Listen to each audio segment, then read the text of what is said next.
Todo mundo quer um banda, quer um banda, mas ninguém sabe que é um banda, mas quer um banda. Um banda tem fundamento, mas quer um banda. Todo mundo quer um banda, quer um banda, mas ninguém sabe que é um banda, mas quer um banda. Olá, seja bem-vindo a mais um vídeo da nossa aula Umbanda Básica, História da Umbanda. E hoje a gente vai falar um pouquinho sobre os períodos históricos da Umbanda. Esse vídeo vai ser um pouquinho mais longo, porque são muitos pontos que a gente precisa lembrar. Eu não vou me aprofundar nessas datas e nesses pontos, mas só para você ter uma breve leitura da história da Umbanda em si, desses períodos que são muito importantes na nossa religião. Antes de mais nada, eu vou pedir para você que ainda não é inscrito no canal, se inscreve, por favor. Não esquece também de deixar o seu like, deixa aqui embaixo um comentário a respeito do material do curso e deste vídeo que você está achando e compartilha nas suas redes sociais. Faça do Umbandeiros seu canal de Umbanda dentro e fora do terreiro. Bem, vamos lá, vamos começar falando do período da Umbanda, que é o período de expansão da Umbanda em si, que foi de 1908 a 1928. Nesse período foi onde a Umbanda teve uma grande expansão. Até, na verdade, de 1908 a 1928, até 1918, exclusivamente a Umbanda, como a gente conhece nesse padrão, era a tenda de Zélio Fernandino de Moraes, né? Você ouvia muito pouco falar dessa Umbanda do jeito que a gente conhece em outros locais, né? Claro, que eu estou falando da Umbanda como religião, quando anunciada pelo Caboclo das Sete Encruzilhadas. Em 1918, o Caboclo das Sete Encruzilhadas, ele passou a Zélio a responsabilidade de abrir mais 7 tendas. Assim surge então as 7 tendas de Zélio, né, da doutrina de Zélio, que é a tenda Nossa Senhora da Guia, que era dirigida pelo senhor Durval de Souza. Temos também a tenda Nossa Senhora da Conceição, dirigida por Leal de Souza. A tenda Santa Bárbara, que era dirigida por João de Aguiar. Temos a tenda São Pedro, dirigida por José Meireles. Tenda Oxalá, de Paulo Lavois. Tenda São Jorge, de João Severino. E tenda São Jerônimo, de José Álvares Pessoa, conhecido também como Capitão Pessoa. Então, em 1920, Benjamin Figueiredo vai conhecer Zélio Fernandino de Moraes na tenda espírita Nossa Senhora da Piedade, e ele tem contato com o Zélio, e é ali que Zélio desenvolve Benjamin Figueiredo, né? Nas fitas de Lilian Ribeiro, para quem teve acesso a essas fitas, a gente ouve nitidamente o Zélio falando que foi ele quem desenvolveu o Benjamin Figueiredo. Lá ele diz assim, ó: você sabe quem desenvolveu o Benjamin Figueiredo? Ele diz: fui eu. E ele conta que num certo episódio ele estava numa praia e o Caboclo das Sete Encruzilhadas carregou o Benjamin Figueiredo no ombro e jogou ele no mar. E olha só que interessante, o Zélio de Moraes não sabia nadar, tá? Mas o Caboclo foi até, adentrou no mar e jogou ele no mar. O Caboclo entra no mar com o Figueiredo, dá um banho de mar nele, tira ele do mar, e quando ele chega na areia, ele fala: pronto, agora você está pronto para trabalhar como médium de Umbanda. E naquele momento, Benjamin Figueiredo incorpora o Caboclo Mirim. Caboclo Mirim, em 1924, fundou a tenda Mirim, né, que é o ponto de partida para o que futuramente daria origem ao primado de Umbanda, né? A tenda espírita Mirim é uma Umbanda que tem uma influência maior do esoterismo, do ocultismo. É a semente que no futuro seria a Umbanda esotérica e a Umbanda iniciática. O Zélio, ele também vem de uma família militar. Benjamin Figueiredo também vinha de uma família militar. Isso ajudou muito, favoreceu muito para que eles conseguissem estabelecer os seus templos de Umbanda num período onde ninguém queria saber falar de Umbanda. Umbanda era muito perseguida, e daqui a pouquinho eu vou falar a respeito disso. 1924 a 1944, a gente tem o período de legitimação da Umbanda. Lembrando que o primeiro período da Umbanda se restringia ao Rio de Janeiro, nas tendas do Zélio e tenda Mirim, mais algumas tendas ao seu entorno ali. A partir de 1924, a Umbanda vai começar a surgir em outros estados, inclusive com a ajuda de Zélio, mas não necessariamente com a sua ajuda, não necessariamente a partir do Zélio. São Paulo, a primeira tenda de Umbanda registrada em cartório, ela surge em 1929, tá? A década de 30 a gente vai verificar também que a Umbanda no Rio Grande do Sul, ela começou com o Otacílio Charão, em alguns outros estados também. A Umbanda vai surgindo nesse período entre 24 a 44.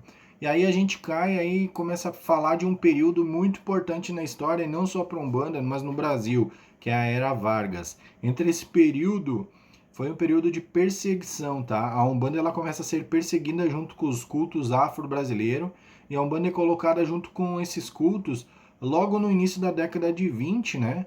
Já era tida como culto afro-brasileiro. Os centros espíritas de doutrina kardecistas também foram perseguidos por um período também, né? Mas a lei de 1934 enquadrava a prática de espiritismo praticamente como um curandeirismo. E na divisão policial, uh, eles, eles entendiam que Umbanda e essas práticas eram curandeirismo. Então, praticar a princípio o espiritismo também foi perseguido, mas logo no início da década de 30.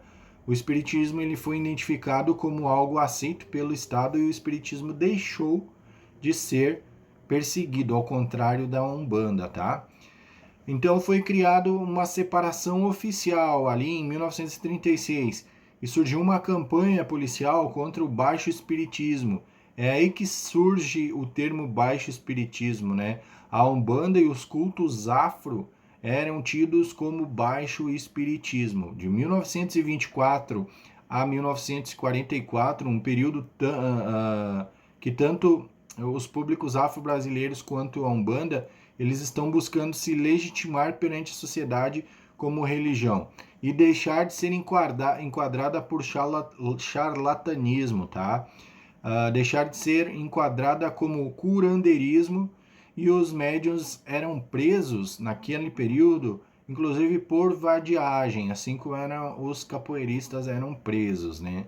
Então, as tendas fundadas por Zélio de Moraes se uniram com a tenda espírita Mirim e fundaram a Ordem do Caboclo das Sete Encruzilhadas, por Ordem do Caboclo das Sete Encruzilhadas, em 1939 foi fundada a primeira federação de Umbanda no Brasil, que ela foi chamada Federação Espírita de Umbanda.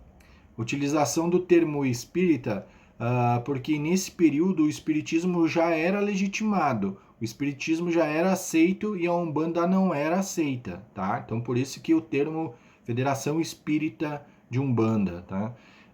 Então havia uma necessidade de dizer, Umbanda também é espiritismo. Umbanda é a nossa maneira de fazer o espiritismo na busca de legitimar a Umbanda.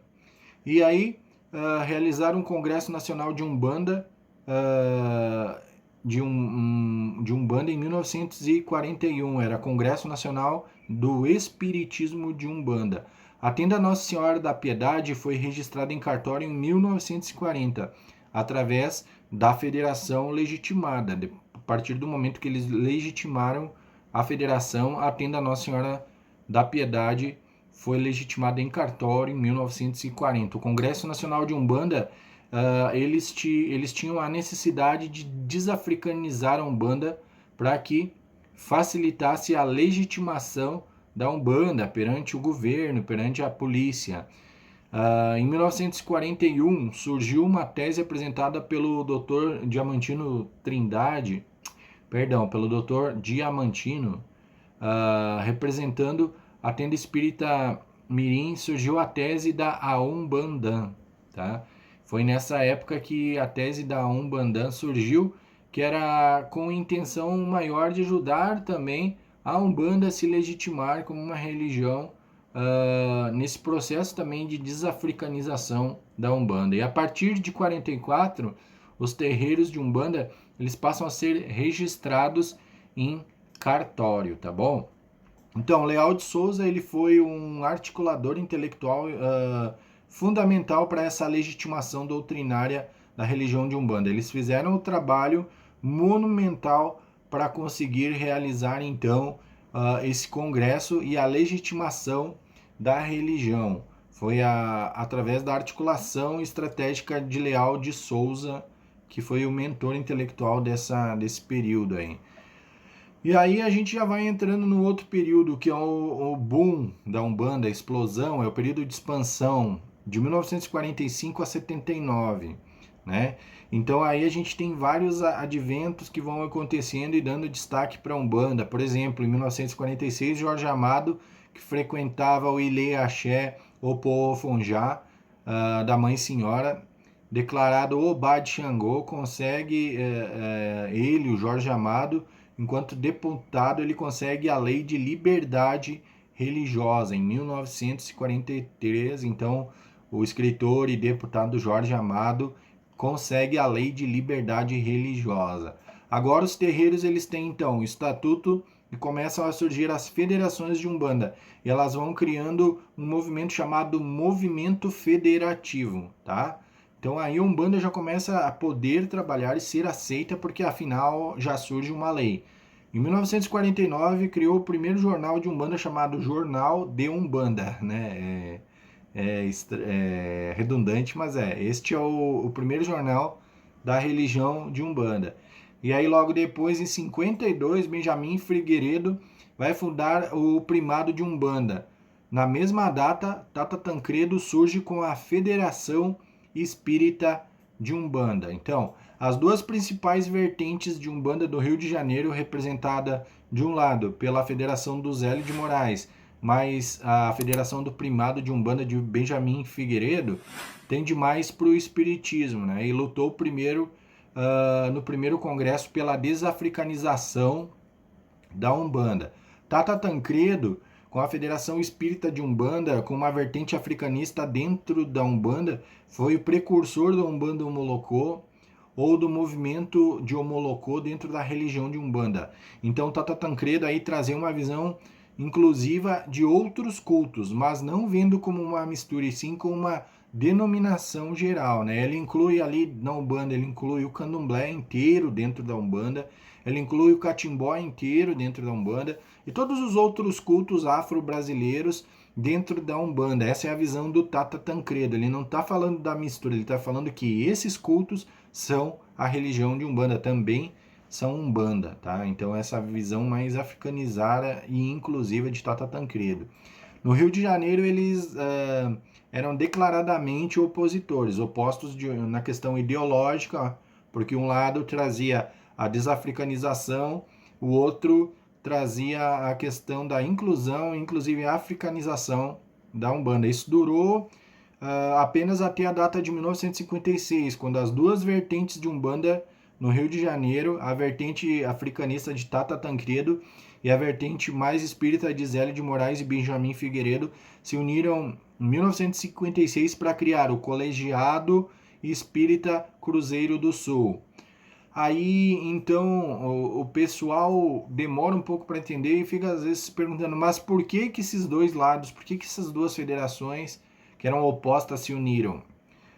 Junto com a Umbanda Omolocô e a Umbanda traçada, né, Umbanda mista e a Umbanda geral ali do Tata Tancredo, eles se uniram com o único objetivo, para começar a eleger políticos. A Umbanda cresceu vertiginosamente, tendo assim, então, com a união desses dois lados, milhares e milhares de adeptos e as federações começam a almejar posições importantes e posições políticas. Então, elegeram Átila Nunes como vereador em 1958.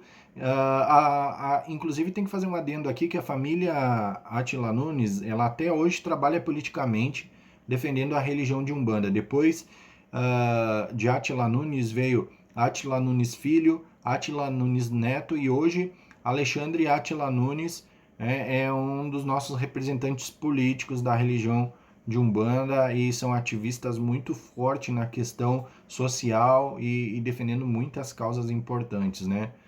O segundo Congresso Nacional de Umbanda, então, aconteceu em 1961 no Maracanãzinho. Maracanãzinho lotado de umbandistas com várias representações políticas e várias instâncias, né? Então isso foi importante, essa união das duas federações.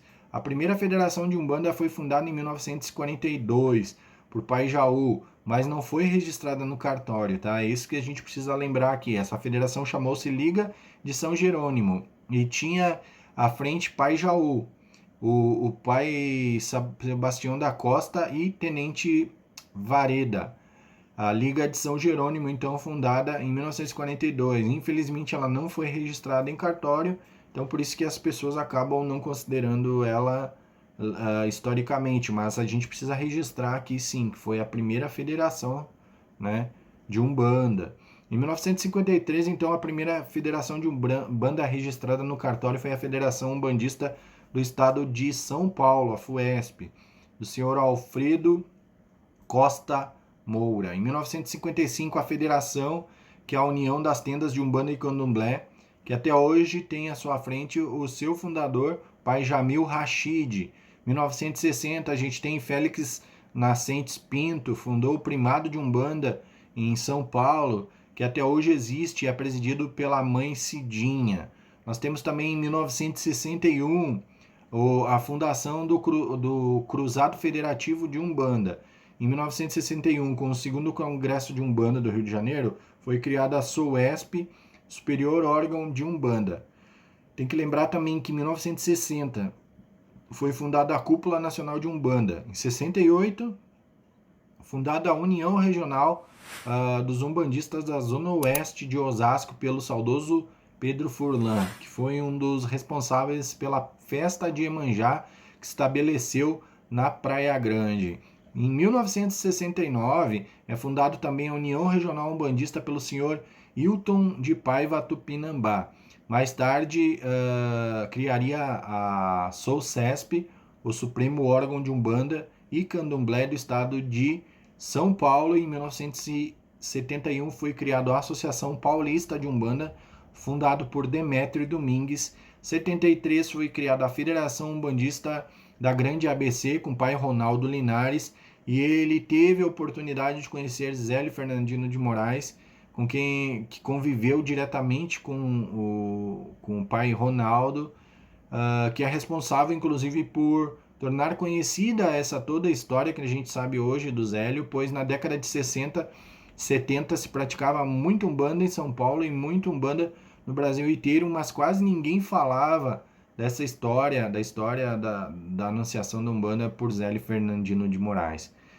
E foi em 54 que a Umbanda começou a incomodar, né? A gente tem que lembrar do período de 54, que a Igreja Católica começou a incomodar com a Umbanda, né? Então o Frei Boaventura, ele coloca lá um livro que foi muito emblemático, A Posição do Católico perante a Umbanda, de 1954. E lá no livro ele bota algumas coisas tipo: perante o umbandista, a atitude do católico é de respeito cristão e de prudente descrição. Perante Umbanda como doutrina, a atitude católica é de franca e total condenação. Sobre a prática do Umbanda, a atitude católica é enérgica e declarada repulsa. Sobre as sessões de Umbanda, a atitude do católico é completamente de abstenção. A atitude do católico sobre os livros de Umbanda é de desaprovação, censura sem restrição. Perante a diagnose umbandista, a atitude do católico é de absoluta reserva.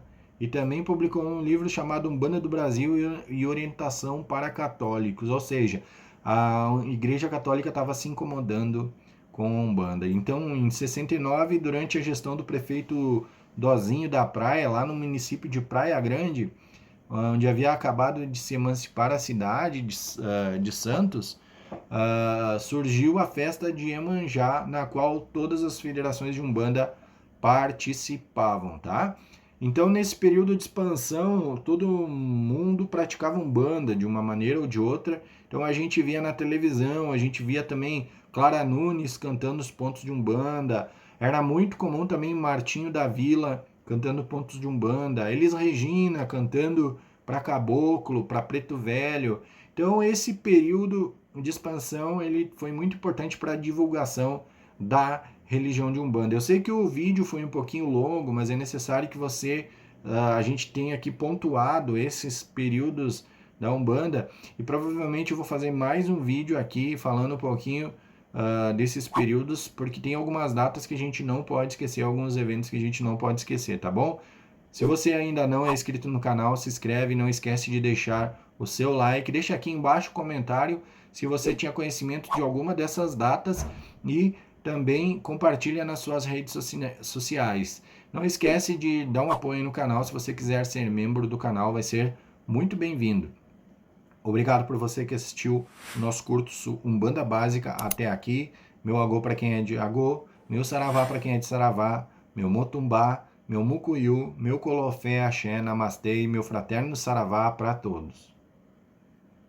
Todo mundo quer Umbanda, quer Umbanda, mas ninguém sabe que é Umbanda, mas quer Umbanda.